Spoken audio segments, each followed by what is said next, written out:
Grupo 1.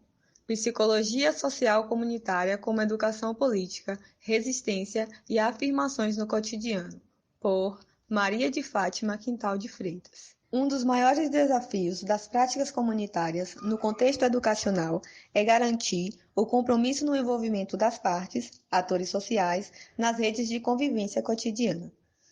Os processos psicossociais são fundamentais para a construção das redes comunitárias mais solidárias e justas. A troca de informação e conhecimento entre os atores sociais, sejam eles os profissionais da assistência social e de políticas públicas e moradores ou participantes de grupos comunitários, promovem a manutenção e ampliação desse processo, trazendo melhoria para os dois lados. A comprobabilidade de que este serviço estava ganhando peso no sentido de resultados positivos levou alguns anos.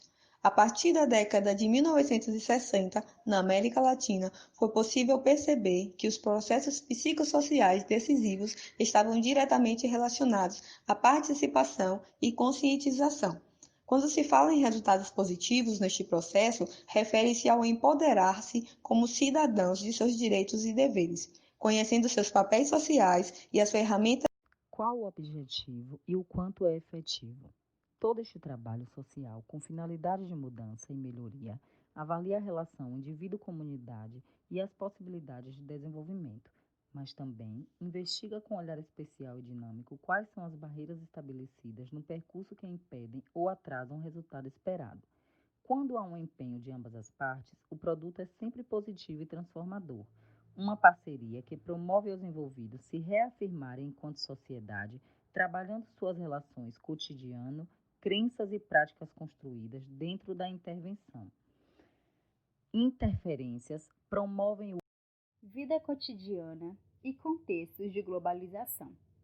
O processo da globalização é um tanto quanto contraditório. Ao mesmo tempo que ele aproxima, ele também afasta.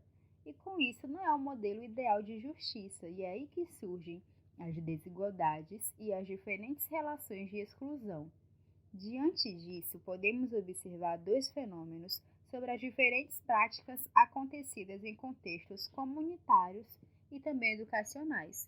O primeiro ponto diz respeito ao aumento significativo nos diferentes projetos e programas comunitários, envolvendo desde ONGs, entidades filantrópicas, que são aquelas sociedades sem fins lucrativos, criadas para produzir um bem, como assistência à família, à maternidade, à velhice, e também grupos voluntários da sociedade civil. O segundo ponto diz respeito a uma preocupação da sociedade para com os setores explorados e oprimidos, que são excluídos e que se torna cada vez mais visível e divulgada. Embora esses dois pontos sejam benéficos, Psicologia social e educação popular.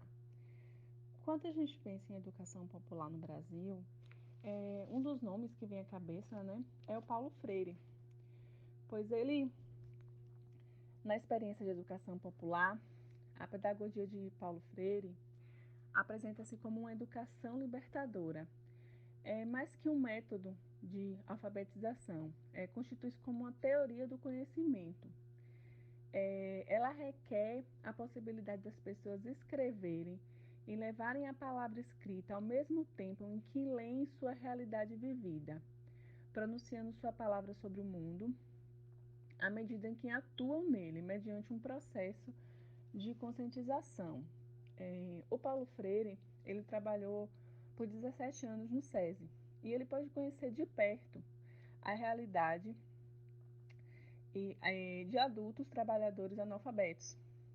Essa experiência serviu de base para ele para ideias pedagógicas um pouco mais ousadas, né, inovadoras para a época. No início da década de 60, ele participou da criação de movimentos de cultura popular em Recife, surgindo em um contexto mais amplo de movimentos sociais populares e lutas democráticas por transformações sociais e políticas. Diversas frentes de lutas buscavam criar alternativas para as causas populares. Elas estiveram inicialmente centradas em movimentos de trabalhadores rurais e urbanos, como a Liga dos Camponeses e sindicatos. E anos mais tarde, foram distribuídas também por outros movimentos sociais, como os povos indígenas, negros, lutas pelos direitos das mulheres e de outras, várias minorias esquecidas, e silenciadas no nosso país.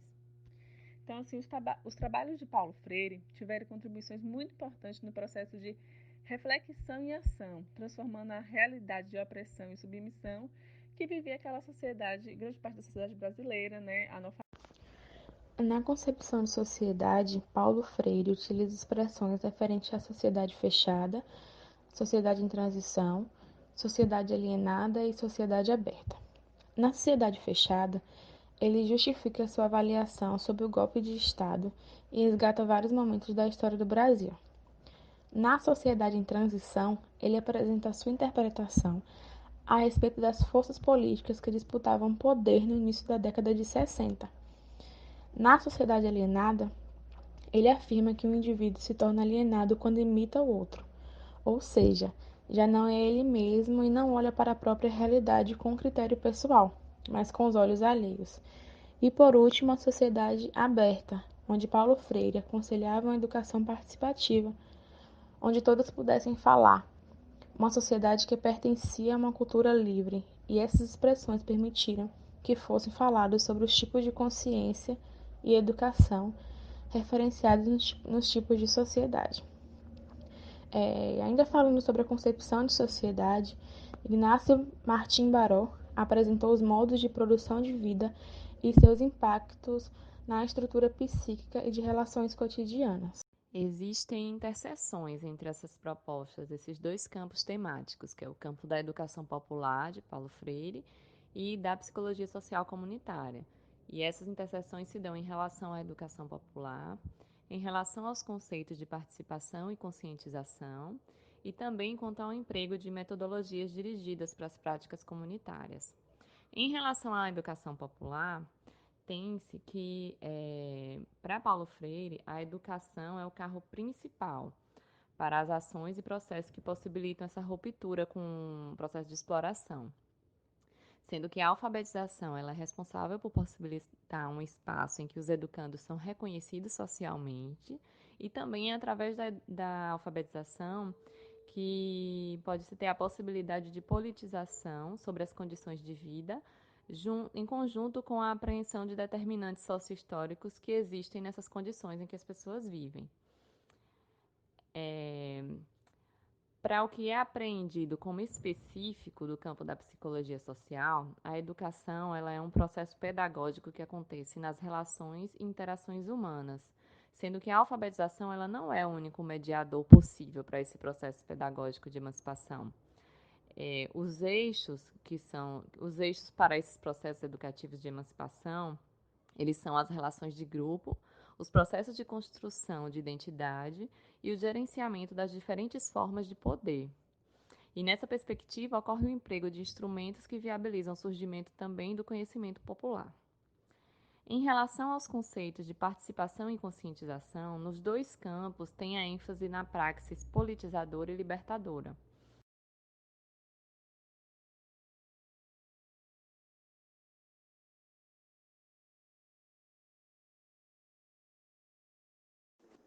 Nesse segundo momento, vamos falar das repercussões sociais na vida cotidiana. A experiência nos trabalhos comunitários tem apontado para as repercussões psicossociais que condições sociais contemporâneas têm produzido na vida cotidiana e na realização de tais práticas. Podem ser indicadas 3 grandes repercussões: presentificação da vida cotidiana, querer se aproximar ou se distanciar da realidade, e a pseudo-ideia que as demandas e necessidades da população estariam sendo atendidas. Então, esse segundo momento vai abordar sobre outros atores sociais, por exemplo, ONGs, entidades filantrópicas que podem ser igrejas, alguns profissionais e a própria comunidade de forma voluntária. Mas quando essas pessoas se envolvem nas questões sociais, trazem junto a bagagem delas, suas crenças, posições políticas e motivações. Seria um fator positivo a abrangência do serviço, mas o que traz preocupação é que isso pode afastar o sentido inicial da prática comunitária. Enquanto o sentido for de solidariedade, isso é bom, porque garante um aumento efetivo na busca de romper a exploração e a opressão das minorias. Mas, infelizmente, não há relação direta com o aumento dessa prática e uma melhoria na consciência e na participação das pessoas. Na primeira repercussão, que é a presentificação da vida cotidiana, isso significa dizer que vivemos uma contínua atualização dos acontecimentos sociais, independente do seu grau de aprofundamento ou superficialidade. A segunda, que é querer se aproximar ou se distanciar da realidade, deriva da primeira e surge como a ideia de que se pode escolher entre o querer se aproximar ou se distanciar da realidade. A prática da psicologia social comunitária, estamos falando da dimensão sócio-histórica do homem, ou seja, o sujeito se baseia no seu acumulado histórico para entender seu papel social e processo de participação e conscientização, e isso leva a ter compromisso político e social no trabalho. É através dessa conscientização de papéis e de dever social que vamos construir um caminho para que a vida cotidiana possa se tornar uma prática de liberdade e justiça. Isso só poderá acontecer através da participação coletiva nas práticas comunitárias, nas redes de solidariedade e nas convivências cotidianas. Para compreender a finalidade da psicologia social comunitária, vamos dividi-la em 4 aspectos: como prática, conhecimento, como possibilidade de mudança e como intervenção.